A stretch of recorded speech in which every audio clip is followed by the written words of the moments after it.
রাজধানী সহ আশেপাশের জেলায় তীব্র গ্যাস সংকটে ভোগান্তি বাড়ছে। অনেক শিল্প কারখানা বন্ধ হয়ে যাওয়ায় জীবিকা নিয়ে দুশ্চিন্তায় শ্রমিক কর্মচারীরা।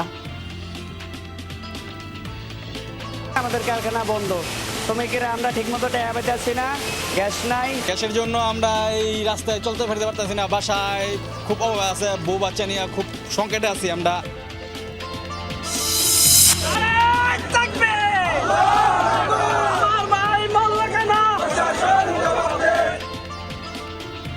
নারায়ণগঞ্জে ইসলামী যুব আন্দোলন নেতা বুলবুল হত্যার প্রতিবাদে মহাসড়ক অবরোধ করে বিক্ষোভ। সিদ্ধিরগঞ্জে গৃহকর্মী হত্যা মামলায় ৩ জন গ্রেফতার। ঢাকা মেডিকেলে রেখে গেছে, এই যে লাশটাকে যে গোপন করার চেষ্টা করছে, এটাই তো বড় অপরাধ।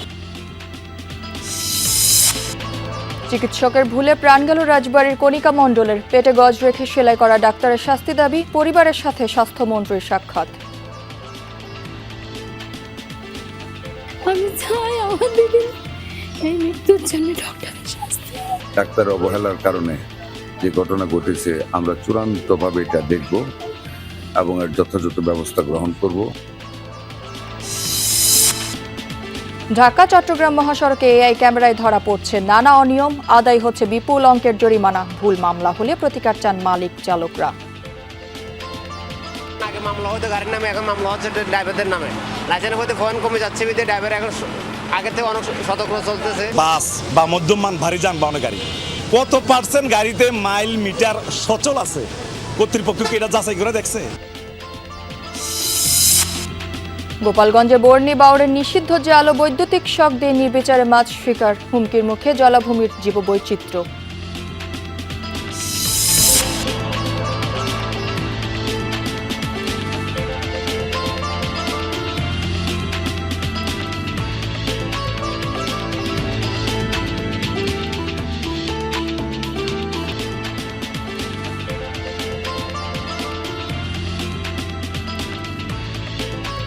দর্শক, আমন্ত্রণ বিরতিহীন সংবাদ সারা দেশে। আপনাদের সাথে আছি আমি রাহেলা জ্যোতি। এতক্ষণ শিরোনাম দেখছিলেন, এবার থাকছে পুরো খবর। ছুটির দিনেও গ্যাস সংকটে ভোগান্তি পোহাতে হচ্ছে রাজধানী সহ আশেপাশের কয়েক জেলা ও চট্টগ্রামের গ্রাহকদের। কোথাও কোথাও সিএনজি স্টেশনে গ্যাসের চাপ কিছুটা বাড়লেও তা পৌঁছায়নি কাঙ্ক্ষিত মাত্রায়, ফলে ভোগান্তি কাটেনি। গ্যাস সংকটে বিপাকে শিল্প উদ্যোক্তারা। অনেক কারখানা বন্ধ হয়ে যাওয়ায় জীবিকা নিয়ে দুশ্চিন্তায় শ্রমিক কর্মচারীরা। মাসখানেক ধরেই তীব্র গ্যাস সংকট। রাজধানী সহ আশেপাশের কয়েক জেলায় দিনের বেশিরভাগ সময়ই জ্বলছে না চুলা। তাই বাধ্য হয়েই বিকল্প খুঁজতে হচ্ছে আবাসিক গ্রাহকদের। বাড়তি খরচ সামাল দিতে হিমশিম অবস্থা সাধারণ মানুষের। টিকটিকটা এক বেলা আসতে, এখন তো পুরো টোটালি নেই। 4 বেলায় আমার সিলিন্ডার রান্না করতে হয়। সরকারি লাইনের ভাড়া দিচ্ছি মাসিক 1080 টাকা, আবার ইয়েটাও কিনতেছি, এই যে গ্যাস। এবং এখন অবস্থা আরও খারাপ। করি টোয়া আনি দেখাই গড়বারাটে দাম আমরা করি জুগায়া কুন্ডা হরবা। ছুটির দিনে অধিকাংশ কলকারখানা বন্ধ থাকায় গাজীপুরে সিএনজি স্টেশনগুলোতে গ্যাসের চাপ কিছুটা বেড়েছে, তবে পৌঁছায়নি কাঙ্ক্ষিত মাত্রায়। গ্যাস সংকটে নারায়ণগঞ্জ ও নরসিংদীতে সাময়িকভাবে বন্ধ অনেক ফিলিং স্টেশন। জ্বালানির জন্য এক পাম্প থেকে আরেক পাম্পে ঘুরছেন যানবাহন চালকরা। গ্যাস নাই, কোনো জায়গায় নাই, শুধু এই জায়গায় বলতে না, যে কোনো পাম্পে আছে তো 70-60 প্রেসার আছে, কোনো পাম্পে একবারই বন্ধ। গ্যাসের জন্য আমরা এই রাস্তায় চলতে ফিরতে পারতেছি না, বাসায় খুব অভাব আছে, বউ বাচ্চা নিয়ে খুব সংকটে আছি আমরা। 100-250 টাকা গাড়ি সিরিয়াল থাকে, তাও সিরিয়াল গ্যাস নেই, গ্যাস ঢুকে 50 টাকা, 70 টাকা, 100 টাকা, 150 টাকা। এই গ্যাসও তো আমরা টাকা দিতে পারি না, আসতে পারি না, যা দুতেল লাগে দুতেল লাগে। চট্টগ্রামেও কাটেনি গ্যাসের সংকট। বন্ধ অনেক পাম্প, যেগুলো চালু আছে সেখানেও গ্যাসের চাপ কম। দীর্ঘ অপেক্ষার পরও চাহিদা মতো জ্বালানি না পেয়ে ক্ষুব্ধ চালকরা। 6 ঘন্টা 7 ঘন্টা 8 ঘন্টা লাইন দিয়ে বসে থাকি। যেমন কালকে রাতের 3টা বাজে লাইন দিয়েছি, সকালে 8টা বাজে আর পাই নাই, গ্যাস চলে গেছে। আমাদের তো কঠিন অবস্থা চলতেছে, চলা কঠিন হইতেছে, খাওয়া দাওয়া কঠিন হইতেছে। এদিকে তীব্র গ্যাস সংকটে রাজধানীর আশেপাশের শিল্পাঞ্চলের অনেক কারখানা বন্ধ হয়ে গেছে। জীবিকা নিয়ে অনিশ্চয়তায় শ্রমিক কর্মচারীরা। আমাদের কারখানা বন্ধ, শ্রমিকেরা আমরা ঠিকমতো টাকা পাইতেছি না, গ্যাস নাই। মিল কারখানা বন্ধ হয়ে গেছে, আর সুতার দাম দৈনিক এবারে এই 1 সপ্তাহের মধ্যে 10 টাকা সুতার দাম বাড়ছে। হেরা বলে যে আমরা গ্যাসের জন্য সুতা তৈরি করতে পারি না। দ্রুত গ্যাসের সংকট নিরসন না হলে তৈরি পোশাক শিল্পে দীর্ঘমেয়াদী প্রভাব পড়ার শঙ্কায় ব্যবসায়ীরা। জাহিদ হাসান, যমুনা নিউজ। নারায়ণগঞ্জে ইসলামী যুব আন্দোলন বাংলাদেশের যুগ্ম সাধারণ সম্পাদক জাহিদ হাসান বুলবুলকে কুপিয়ে হত্যার প্রতিবাদে মহাসড়ক অবরোধ করে বিক্ষোভ করেছেন নেতাকর্মীরা। সকালে মদনপুর এলাকায় ঢাকা চট্টগ্রামে মহাসড়কে টায়ার জ্বালিয়ে অবরোধ করেন তারা। এতে দেখা দেয় দীর্ঘ যানজট। হত্যাকাণ্ডে জড়িতদের দৃষ্টান্তমূলক শাস্তির দাবি জানান বিক্ষোভকারীরা। ঘণ্টাখানেক পর পুলিশের অনুরোধে মহাসড়ক থেকে সরে যান তারা। বৃহস্পতিবার রাতে বন্দরের সালেনগর এলাকায় বুলবুলকে কুপিয়ে হত্যা করা হয়। স্থানীয়রা জানায় ২৪ গণ অভ্যুত্থান আন্দোলনের সময় বুলবুলের গ্যারেজে লুটপাট করে সিফাত বাহিনী। এই ঘটনায় সিফাতকে প্রধান আসামি করে একটি মামলা করা হয়। মামলা তুলে নিতে সিফাত বাহিনী বুলবুলকে হুমকি দেয়। এ নিয়ে বাকবিতণ্ডার এক পর্যায়ে বুলবুলকে কুপিয়ে হত্যা করা হয়। প্রধান অভিযুক্ত সিফাতকে গত রাতেই গ্রেফতার করা হয়েছে বলে জানিয়েছেন পুলিশ। প্রথমে ধর্ষণ, নির্যাতন, তারপর হত্যা, পরে অপরাধ ঢাকতে চুরির নাটক সাজানোর চেষ্টা। তাতেও ব্যর্থ হয়ে সিএনজি যোগে ঢাকা মেডিকেলে নিয়ে যায় মরদেহ। জরুরি বিভাগে মরদেহ ফেলেই পালায় অপরাধীরা। অনুসন্ধানের নামে পুলিশ। ১ সপ্তাহ পর জানা যায় মরদেহটি গৃহকর্মী মিমের। ১ বছর ধরে নারায়ণগঞ্জের সিদ্ধিরগঞ্জের সানাপাড় এলাকায় গৃহকর্তা ফয়সালের বাসায় কাজ করছিল মিম। পরিবারের দাবি, পাশবিক নির্যাতনের পর হত্যা করা হয় ১৫ বছরের কিশোরীকে। অভিযুক্ত ফয়সাল সহ ৩ জনকে ডেমরা এলাকা থেকে গ্রেফতার করেছে শাহবাগ থানা পুলিশ। ১২ আগস্ট বেলা প্রায় ১১টা। সিসি ফুটেজে দেখা যায় ঢাকা মেডিকেলের সামনে সিএনজি থেকে একজনের মরদেহ ট্রলিতে নামানোর পর দ্রুত ঘটনাস্থল ত্যাগ করে যানটি। পরে অজ্ঞাতনামা মরদেহের সন্ধানে নামে শাহবাগ থানা পুলিশ। ঘটনার ৮ দিন পর পুলিশের অনুসন্ধানে বেরিয়ে আসে চাঞ্চল্যকর তথ্য। মরদেহটি নারায়ণগঞ্জের সিদ্ধিরগঞ্জ থেকে আসা মিম আক্তার নামে এক কিশোরীর। তখনও এই কিশোরীর মৃত্যু সংবাদ জানত না পরিবার। স্বজনদের অভিযোগ, গৃহকর্তা ফয়সাল নির্যাতনের পর মিমকে হত্যা করেছে। ঘটনাকে ভিন্ন খাতে নিতে সিদ্ধিরগঞ্জ থানায় করেছে ২৫,০০০ টাকা চুরির অভিযোগ। দর্শন করছে কইরা, তারপরে মাইরা ফেলাইছে, মাইরা হসপিটালে লয়ে গেছিল। শুধু কামড়ের দাগ আর ওই ডাইল গুটনি, লুয়ার ডাইল গুটনি দিয়া মনে বাড়ি দিছে। যেমন এই জায়গাটা ছিদ্র হইয়া ভিতরে খরু লেগে গেছে, এ দাঁতরি ভেঙে লাইছে। পরিবারের দাবি, হত্যার একদিন আগেও মিম তার মাকে ফোন করে মারধরের কথা জানায়। একই সাথে এই বাড়ি থেকে নিয়ে যাওয়ারও কাকুতি মিনতিও করে। আমার মেয়েটার সাথে ভিডিও করার কথা বলছি, মেয়েটা জিজ্ঞাসা করছি তোমার কেমন মারে, হ্যাঁ মারে, আমরা এসে নিয়ে যাও এ কথা বলছে। আমি এ মাসের সাথে নিয়ে গেলাম বলে এমন সুযোগটা পাইছি না, বাইরেই পালাইছে। বৃহস্পতিবার ভোরে অভিযুক্ত ফয়সালের স্ত্রী সহ ৩ জনকে ডেমরা এলাকা থেকে গ্রেফতার করে শাহবাগ থানা পুলিশ। অপরাধ গোপনের উদ্দেশ্যেই মিমের মরদেহ হাসপাতালে ফেলে পালিয়ে যায় তারা। গ্রেফতার এড়াতে সিদ্ধিরগঞ্জের সানারপাড় এলাকার বাসা ছেড়ে রাতারাতি সপরিবারে গা ঢাকা দেয়। যেটাই হয়েছে তাকে অজ্ঞাত স্থানে এখানে মানে ঢাকা মেডিকেলে রেখে গেছে। এই যে লাশটাকে যে গোপন করার চেষ্টা করছে, এটাই তো বড় অপরাধ। এই ঘটনাটা সিদ্ধিরগঞ্জ থানার সানারপাড় এলাকায় ঘটছে। আমরা সেই মোতাবেক তথ্য উপাত্ত নিয়ে আমরা আসামি গ্রেপ্তারের চেষ্টা করি, আসামি গ্রেপ্তার করি এবং আসামি আমাদের হেফাজতে আছে। পুলিশ বলছে মিমের পোস্টমর্টেম রিপোর্ট পাওয়ার পর বেরিয়ে আসবে মূল কারণ। হত্যার সাথে জড়িতদের সর্বোচ্চ শাস্তি দাবি করেছেন স্বজনরা। রাব্বি সিদ্দিকী, যমুনা নিউজ, ঢাকা। মাদারীপুরের শিবচরে মা ছেলেকে হত্যা মামলায় একজনকে গ্রেফতার করেছে পুলিশ। বৃহস্পতিবার রাতে পুলিশ ও র্যাব তথ্য প্রযুক্তির সহায়তায় যৌথ অভিযান চালিয়ে রাজৌর থেকে ফারুককে গ্রেফতার করে। পুলিশ জানায়, শাম্পা খাতুনের স্বামী কারাগারে থাকায় সে সময় আদালতে ফারুকের সাথে পরিচয় হয়। সেই পরিচয়ের সূত্র ধরেই নিজ বাসায় শাম্পা ও তার ১ বছরের ছেলেকে নিয়ে যায় ফারুক। সেখানে নিয়ে শাম্পাকে ধর্ষণের পর হত্যা করে একটি ঝোপে মরদেহ ফেলে দেয়। বুধবার তার মরদেহ উদ্ধার করে পুলিশ। শিশুটিকেও হত্যার পর আরিয়াল খান নদে ফেলে দেওয়ার কথা স্বীকার করেছে ফারুক। দাবি পুলিশের, এই ঘটনায় গতকাল থানায় হত্যা মামলা করেন শাম্পার বাবা। ৫২ দিন জীবন মৃত্যুর সন্ধিক্ষণে ছিলেন রাজবাড়ীর কণিকা মণ্ডল। অবশেষে হাসপাতাল চিকিৎসাধীন অবস্থায় পাড়ি জমালেন পরপারে। ভুলবশত পেটে গজফরে খেয়ে সেলাই করেন চিকিৎসক। মৃত্যুর খবর পেয়ে স্বামীকে অভিযুক্ত মেসেজ দেন, ভুল মানুষেরই হয়। এদিকে মর্মান্তিক ঘটনা জানার পর কণিকার পরিবারের সাথে সাক্ষাৎ করেছেন স্বাস্থ্যমন্ত্রী সরদার মোহাম্মদ সাখাওয়াত হোসেন। বলেন, তদন্ত কমিটি গঠন করা হয়েছে, 5 কর্মদিবসের মধ্যে দেওয়া হবে প্রতিবেদন। 1.5 মাসের ছোট্ট শিশু জন্মের পর থেকেই ঠিকঠাক পায়নি মায়ের ভালোবাসা। চিকিৎসকের ভুলে পরপারে পাড়ি জমিয়েছেন মা কণিকা মণ্ডল। 2 পুত্রের পর এবার কণিকার গর্ভে এসেছিল কন্যা শিশু। অনাগত সন্তানকে নিয়ে ছিল নানা স্বপ্ন। প্রসব বেদনা নিয়ে গত 29 জুন ফরিদপুর সম্মিলিত হাসপাতালে ভর্তি হন কণিকা। অস্ত্রোপচার করেন হাসপাতালের সার্জন লক্ষ্মীরানী দত্ত, কিন্তু রোগীর পেটে গজ রেখেই তিনি সেলাই করেন। পরদিন কণিকার পেট ফুলে উঠলে অন্য হাসপাতালে ভর্তি করতে বলেন। আমার স্ত্রীকে আমি ভালো অবস্থায় সুস্থ অবস্থায় আমি ক্লিনিকে নিয়ে যাই সমরিতায়। ওই জায়গায় আমি সেজার করাই। সেজার করার পরে এরা গজ রেখে একটা নাড়ি কাটিয়ে গজ রেখে সেলাই করে এরা মানে যে এমন ক্রিটিক্যাল করে, এই রুগী আমি তখন কোনো ফরিদপুর কোনো ইসি রাখে না। ডক্টর যখন ওকে সিজার করে তখন ডক্টর বলছিল যে হায় হায় আমি কি করলাম, কি হয়ে গেল, হ্যাঁ কাউকে ডাকেন, অন্য ডক্টরকে ডাকেন, অন্য ডক্টরকে ডাকেন।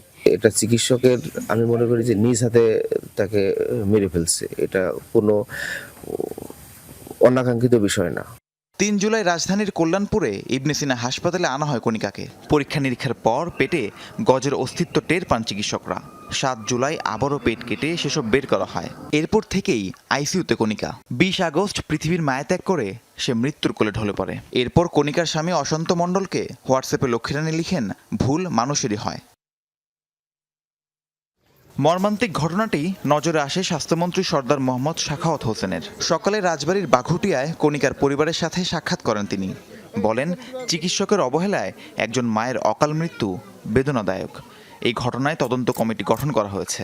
5 কর্মদিবসের মধ্যে তারা প্রতিবেদন জমা দিবে। প্রয়োজনীয় ব্যবস্থা নেওয়ার আশ্বাসও দেন মন্ত্রী। এটা অত্যন্ত একটা বেদনাদায়ক ঘটনা। আমি যা দেখেছি, কালকে রাতেই দেখেছি। আমি নিজেই থেকে বিয়ার করতে পারিনি। একজন মায়ের আমাদের অবহেলার কারণে একজন মায়েরই অকাল মৃত্যু। একটা নিষ্পাপ শিশুকে যে তার মার চেহারাটা দেখতে পারে নাই, ডাক্তারের অবহেলার কারণে যে ঘটনা ঘটেছে, আমরা চূড়ান্তভাবে এটা দেখব। তবে অভিযুক্ত চিকিৎসকের বক্তব্য পাওয়া যায়নি। ফরিদপুরের সিভিল সার্জন জানান, বিষয়টি তিনি জেনেছেন, অভিযোগ পেলে আইনানুগ ব্যবস্থা নেবেন। অভিযোগ আসেনি এবং আমি অন্য কোনো সোর্সের মাধ্যমে এটা জানতে পারিনি। যদি ভুক্তভোগী রোগী আমার কাছে অভিযোগ দেয় তাহলে আমি তদন্ত করে এটা যথাযথ ব্যবস্থা নেব। শুধু আশ্বাস নয়, অভিযুক্ত চিকিৎসক এবং হাসপাতাল কর্তৃপক্ষের দৃষ্টান্তমূলক শাস্তির দাবি ভুক্তভোগী পরিবারের। রাহিম সারোয়ার, যমুনা নিউজ। দীর্ঘ 20 বছর ধরে স্বাস্থ্যকেন্দ্র ব্যবহার হচ্ছে পুলিশ ফাঁড়ি হিসেবে। এই অবস্থা পাবনার ঢালারচরে ইউনিয়নের একমাত্র স্বাস্থ্যকেন্দ্রটি পুলিশের দখলে থাকায় সেবা বঞ্চিত এলাকাবাসী। স্থানীয়রা বলছেন, পুলিশ ফাঁড়িটি অন্য কোনো সরকারি ভবনে সরিয়ে নিয়ে একই সাথে চালু করা হোক স্বাস্থ্য ও আইনশৃঙ্খলা 2 সেবাই।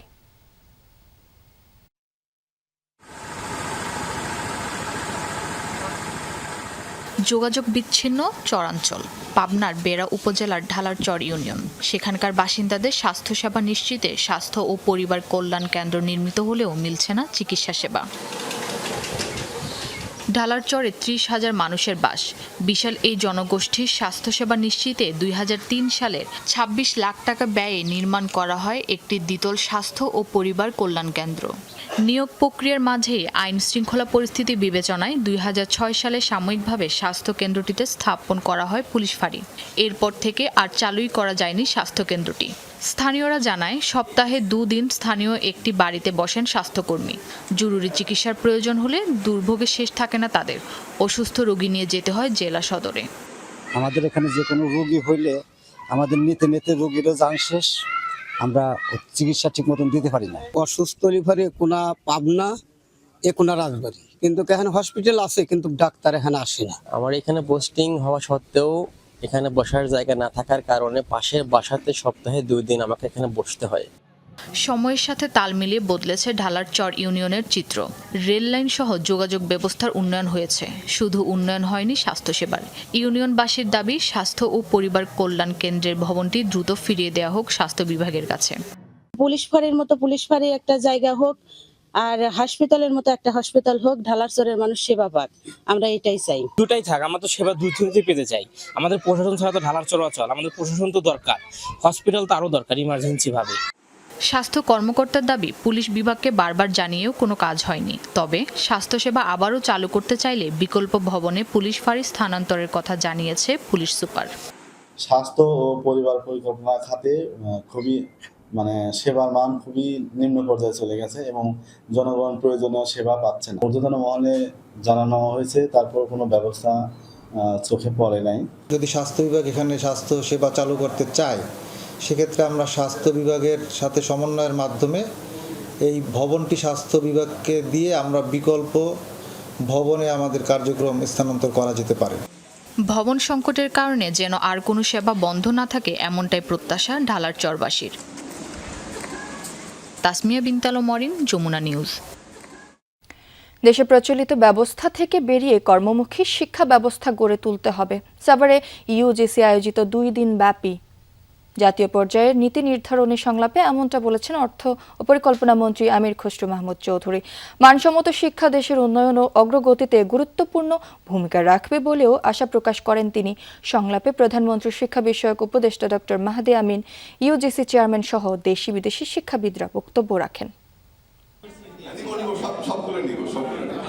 সাভারে ব্রাক সিডিএম সেন্টারে বাংলাদেশ বিশ্ববিদ্যালয় মঞ্জুরি কমিশন ইউজিসির উদ্যোগে শুরু হয়েছে 2 দিনব্যাপী জাতীয় পর্যায়ের নীতি নির্ধারণী সংলাপ। উচ্চশিক্ষার মান উন্নয়ন, দক্ষ মানব সম্পদ তৈরি সহ বিভিন্ন বিষয়ে মতামত ও দিক নির্দেশনা দেন বক্তারা। সংলাপে অংশ নেন অর্থ ও পরিকল্পনা মন্ত্রী আমির খসরু মাহমুদ চৌধুরী। বলেন, দেশের শিক্ষা ব্যবস্থা বর্তমানে যে পর্যায়ে রয়েছে সেখান থেকে বেরিয়ে বাস্তব জীবন ও কর্মক্ষেত্রের প্রয়োজনের সঙ্গে সামঞ্জস্যপূর্ণ শিক্ষা ব্যবস্থা গড়ে তুলতে হবে। শিক্ষা খাতের সবচেয়ে বড় বাজেট বাংলাদেশের ইতিহাসে, শিক্ষা খাতে এত বড় বাজেট কোনো সময় হয় না। শিক্ষার যে জায়গায় গিয়ে পৌঁছেছে সেখান থেকে এখন আমরা সেলভেজ করার চিন্তা করছি। শিক্ষা ব্যবস্থা সার্বিকভাবে এখান থেকে আমরা বেরিয়ে এসে সত্যিকার অর্থে রিয়েল লাইফ নিড বেসড একটা এডুকেশন, যেটা আমরা সেখানে যেতে চাই। প্রধানমন্ত্রীর শিক্ষা বিষয়ক উপদেষ্টা ডক্টর মাহদি আমিন বলেন, বৈশ্বিক প্রতিযোগিতায় টিকে থাকতে দক্ষ মানব সম্পদ গড়ে তোলার বিকল্প নেই। গণতান্ত্রিক বাংলাদেশ বিনির্মাণে সকলকে এগিয়ে আসার আহ্বান জানান তিনি। আমরা যে গণতান্ত্রিক বাংলাদেশ চাই, সেখানে সব স্টেক হোল্ডারদের সাথে আলোচনা করব, সবাই মিলে একটা সমন্বিত সিদ্ধান্ত নিব। কারণ আমাদের সিদ্ধান্তের উদ্দেশ্যই আমাদের শিক্ষার্থীদেরকে সৎ, যোগ্য, সুনাগরিক গড়ে তোলা, তাদেরকে কর্মক্ষম গড়ে তোলা, ওনাদের জন্য কর্মসংস্থান তৈরি করা এবং সবাই মিলে কাঁধে কাঁধ মিলে সামনের দিকে বাংলাদেশকে এগিয়ে নিয়ে যাওয়া। সংলাপে দেশের সরকারি ও বেসরকারি বিশ্ববিদ্যালয়ের 65 জন উপাচার্য সহ নীতি নির্ধারক, জ্যেষ্ঠ সরকারি কর্মকর্তা, দেশি বিদেশি শিক্ষাবিদ সহ আরো অনেকেই অংশ নিয়েছেন। শামস তাবরিজ উচ্ছ্বাস, যমুনা নিউজ। ঢাকা চট্টগ্রাম মহাসড়কে যানবাহনের আইন ভঙ্গ শনাক্তে চালু হয়েছে কৃত্রিম বুদ্ধিমত্তার ক্যামেরা। প্রথম দিনে প্রায় 450 মামলা এবং 15.5 লাখ টাকা জরিমানা করা হয়। তবে চালকদের প্রশ্ন, প্রযুক্তি নির্ভর এই উদ্যোগ বাস্তবায়নে কতটা প্রস্তুত মহাসড়ক? ভুল মামলা হলে আপিলের সুযোগ মিলবে কি? মহাসড়কে ছুটছে গাড়ি, কিন্তু এখন আর ট্রাফিক পুলিশের চোখ ফাঁকি দিয়ে আইন ভাঙার সুযোগ নেই। সড়কের বিভিন্ন পয়েন্টে বসানো এআই ক্যামেরায় ধরা পড়ছে যানবাহনের বেপরোয়া গতি, লেন ভাঙা সহ নানা অনিয়ম। শুরুর দিনেই কুমিল্লা হাইওয়ে রিজিয়নের তথ্য, মামলা 449টি, জরিমানার অঙ্ক 15,51,000 টাকা। একটা গাড়ি হুট করে দাঁড়াই ফেলছে, তখন অটোমেটিক তার নামে মামলা হয়ে যাবে। তখন দেখা গেছে অন্য পাবলিকও এটা দেখা দেখি হবে আর কি। আগে মামলা হতো গাড়ির নামে, এখন মামলা হচ্ছে ড্রাইভারদের নামে। লাইসেন্সের মধ্যে ফোন কমে যাচ্ছে, ড্রাইভার এখন আগে থেকে অনেক সতর্ক চলতেছে। এদিকে এখনো মহাসড়কে দাপিয়ে বেড়াচ্ছে 3 হুইলার, সিএনজি, অটোরিকশা সহ অবৈধ যানবাহন। প্রথম দিনেই এআই ক্যামেরার কঠোর বার্তা স্পষ্ট। তবে কেউ কেউ প্রশ্ন তুলছেন, এই আইন বাস্তবায়নে কতটা প্রস্তুত মহাসড়ক? আর মামলায় আপিলের সুযোগ থাকছে কি ভুক্তভোগীদের? তবে সড়ক নিরাপত্তা নিয়ে চালক মালিকরা বলছেন, প্রযুক্তির ব্যবহার জরুরি, কিন্তু শুধু মামলা আর জরিমানা করলেই সমাধান হবে না। প্রয়োজন ক্যামেরার তথ্য যাচাই, আপিলের সুযোগ এবং ভুল শনাক্ত হলে দ্রুত সংশোধনের ব্যবস্থা। গাড়িগুলি চলে বাস বা মধ্যমান ভারী যানবাহনের গাড়ি, কত পার্সেন্ট গাড়িতে মাইল মিটার সচল আছে কর্তৃপক্ষ কি এটা যাচাই করে দেখছে? অটো রিক্সা সিএনজি এখন ওপেন চলতেছে, এটির জন্য আরো বেশি আমাদের অ্যাক্সিডেন্ট বেশি হইতেছে এবং কি হয়। ম্যাক্সিমাম দুর্ঘটনার হাইওয়ের কারণ হলো অবৈধ গাড়ির কারণে। এখন হাইওয়েতে এই ব্যবস্থার সুচারু এবং সফল প্রয়োগের জন্য অবৈধ গাড়ি বন্ধ না হইলে আসলে আমরা সেই সুফল পাওয়ার কোনো সুযোগ নেই। হাইওয়ে পুলিশ বলছে এআই ক্যামেরা নির্ভুল তথ্য দেয় কিনা তা যাচাই করা হয়েছে। যদি কারো কোনো সন্দেহ থাকে যাচাইয়ের জন্য প্রস্তুত তারা। সবগুলো একসাথে করাটা ক্যাপাসিটির একটা বিষয় থাকে, তো সেই দিক বিবেচনা করে প্রাথমিকভাবে আমরা আমাদের কর্তৃপক্ষ ঠিক করেছেন 3টা দ্বারা আপাতত মামলা হচ্ছে।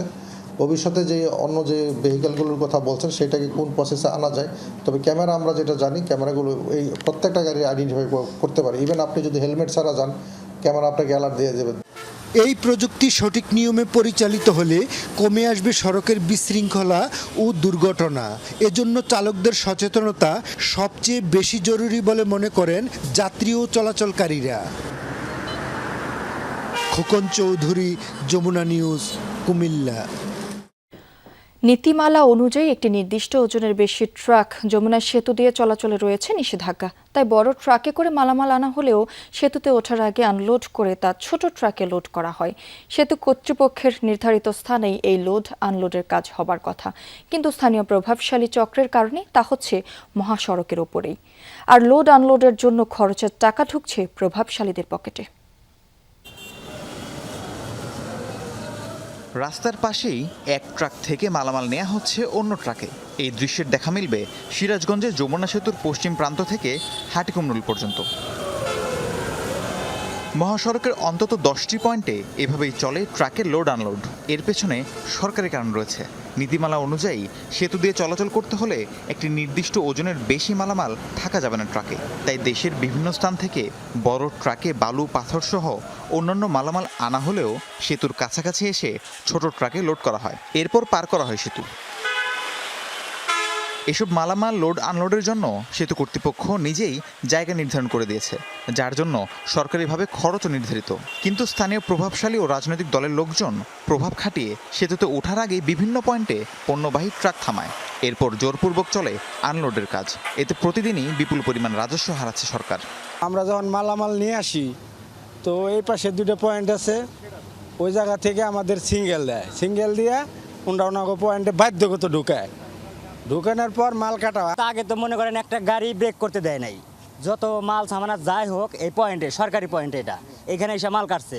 এখন তো মনে করেন গাড়ি দূরে কথা, এখানে কোনো গাড়ি আসে না, তার আগেই ওইখানে সিঙ্গেল দিয়া ওইখানে ওরা মাল কাটে।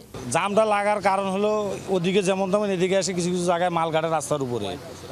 হ্যাঁ, রাস্তার উপরে পয়েন্ট, ওগুলাতে মানে আমরা যদি নাও দাঁড়াই আমাদের সিগন্যাল দেয় অনেক সময় আমরা সিগন্যাল অমান্য করে চলে আসি, সামনে চলে আসে গাড়ি। এই দুর্ঘটনা হলে এই দায়টা কে নেবে? কোন ড্রাইভারটা দায় নেবে? আবার যদি অনেক সময় দেখা গেল না দাঁড়াইলে বকাবকি করে। এই মহাসড়কে কোথাও পয়েন্ট ছিল না, এখন কড্ডা হয়েছে, জাউল হয়েছে, কোনাবাড়ি হয়েছে, বিভিন্ন জায়গায় মাল এখন কাটে পয়েন্ট হয়েছে। সেতুর এক প্রান্ত থেকে অন্য প্রান্তে আসা যাওয়া বাবদ ট্রাক প্রতি ভাড়া হয় 7,500 টাকা। এর মধ্যে 3,500 খরচ হয় লোড আনলোডের কাজে, বাকি টাকা চলে যায় সেসব প্রভাবশালীদের পকেটে। যারা এই চক্রের সাথে জড়িত তাদের দাবি সরকারি জায়গা এখনও পরিপূর্ণভাবে ব্যবহার উপযোগী নয়, তাই মহাসড়কের পাশেই ট্রাক থামিয়ে লোড আনলোডের কাজ করা হচ্ছে। তারা বিএমপি করে, দল করে, হ্যাঁ কর্মী। এখানে কি করার বিধান আছে মহাসড়কের উপরে? বিধান মনে করেন যে ভাই আমরা তো আর করতেছি না, কোনো চাঁদা করতেছি না, কিছুই করতেছি না। এখানে যে কাজটা যে চলতেছে এই পয়েন্টটা ওইখানে করা হয়েছে, ওইখানে সরকারিভাবে না ওনার জায়গা নিজস্ব জায়গা করে ওইখানে আনলোড করবে।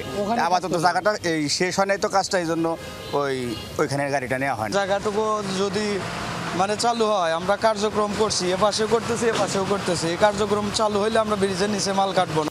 বিষয়টি জানে পুলিশ প্রশাসন। যৌথভাবে অভিযান পরিচালনার কথা জানালেন যমুনা সেতু পশ্চিম থানার ভারপ্রাপ্ত কর্মকর্তা। বিআরটিএ কর্তৃপক্ষ বলল, চক্রের কার্যক্রম বন্ধে নিয়মিত ভ্রাম্যমাণ আদালত পরিচালনা করা হবে।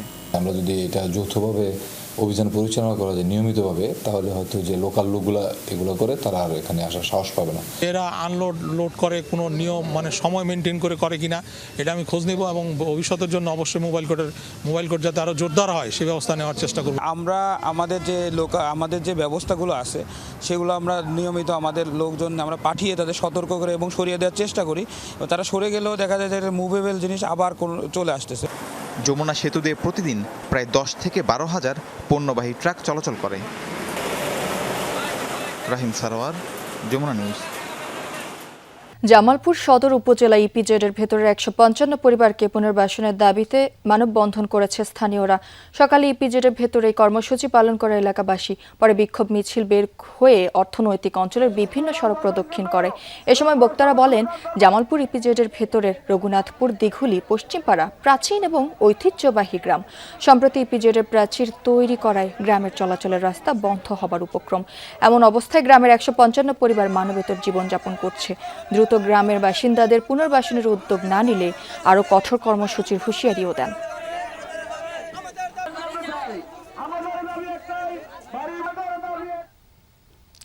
দক্ষিণাঞ্চলের অন্যতম সমৃদ্ধ প্রাকৃতিক মৎস্য ভাণ্ডার হিসেবে একসময় সুনাম ছিল গোপালগঞ্জের বর্ণী বাওরের। এখানকার সুস্বাদু দেশীয় মাছের খ্যাতি একসময় ছড়িয়ে পড়েছিল ভারতের কলকাতা পর্যন্ত, কিন্তু সময়ের বিবর্তনে কচুরিপানার বিস্তার আর অসাধু চক্রের নির্বিচার অবৈধ মাছ শিকারের কারণে আজ অস্তিত্ব সংকটে এই ঐতিহ্যবাহী জলাভূমি। ধীরে ধীরে বিলুপ্তির পথে জীববৈচিত্র্য, আর মাছ কমে যাওয়ায় বিপাকে পড়েছেন শত শত মৎস্যজীবী পরিবার। প্রাকৃতিক সৌন্দর্যে ঘেরা গোপালগঞ্জ সদর ও টুঙ্গিপাড়া এলাকা নিয়ে বিস্তীর্ণ এই জলাভূমি বর্ণী বাওর একসময় দক্ষিণাঞ্চলের অন্যতম সমৃদ্ধ মৎস্য ভাণ্ডার হিসেবে খ্যাত ছিল এটি। সেখানকার দেশীয় মাছের সুনাম একসময় ছড়িয়ে পড়েছিল ভারতের কলকাতা পর্যন্ত। একসময় বাওরে পাওয়া যেত দেশীয় নানা প্রজাতির মাছ। জেলেদের কোলাহল আর জাল ফেলার ব্যস্ততায় মুখর থাকত চারপাশ। বাওরকে ঘিরে গড়ে উঠেছিল শত শত পরিবারের জীবন জীবিকা আর সংস্কৃতি, কিন্তু সেই ঐতিহ্য বিলুপ্তির পথে। স্থানীয়দের অভিযোগ, নিষিদ্ধ চায়না দুয়ারি জাল ও বৈদ্যুতিক শক দিয়ে নির্বিচারে শিকার করা হচ্ছে মাছ। এতে পোনা ও ডিম থেকে শুরু করে ধ্বংস হচ্ছে বাওরের পুরো জলজ পরিবেশ। কই মাছ, শৈল মাছ, জিয়াল মাছ, মাছের নাম নইলে এই বাওরে পাওয়া যেত। দেখা যায় দীর্ঘদিন এই বাওরটার থেকে এই মাছটা এমনভাবে বিলুপ্ত হয়ে গেছে যে এখন মাছ নাই বললেই চলে। যে জাল উঠছে, চায়না জাল, এগুলো দিয়ে পেশাল দিয়ে এগুলো মাছ ধরে নিচ্ছে। যারা প্রকৃত মাছ ধরে এরা মাছ মেরে খেতে পারতেছে না। কচুরি আটকানোর কারণে পানি নষ্ট হয়ে যায়, কিছু মাছের পরিমাণ একেবারে এখন শূন্যের কোঠায় চলে আসছে। এখন এই স্থানীয় জেলে যারা আছে তাদেরও চরম ভোগান্তিতে আছে। স্থানীয়দের অভিযোগ, প্রকাশ্যে বাওরের এমন ধ্বংস চললেও প্রশাসনের নেই কোনো নজরদারি। এরা যদি একটু খোঁজ খবর নিত তাহলে আগে যেরকম মাছ ছিল 2-4 ডিস্ট্রিক্টে যেত, এখন ওই রকম মাছ আবার ইনশাল্লাহ হতো। চায়না জাল, তারপরে ওই কারেন্টের কি শর্ট, ঔষধ, কত কিছুই বের হয়েছে, তো এখন আর ওরকম মাছ টাছ পাওয়া যায় না।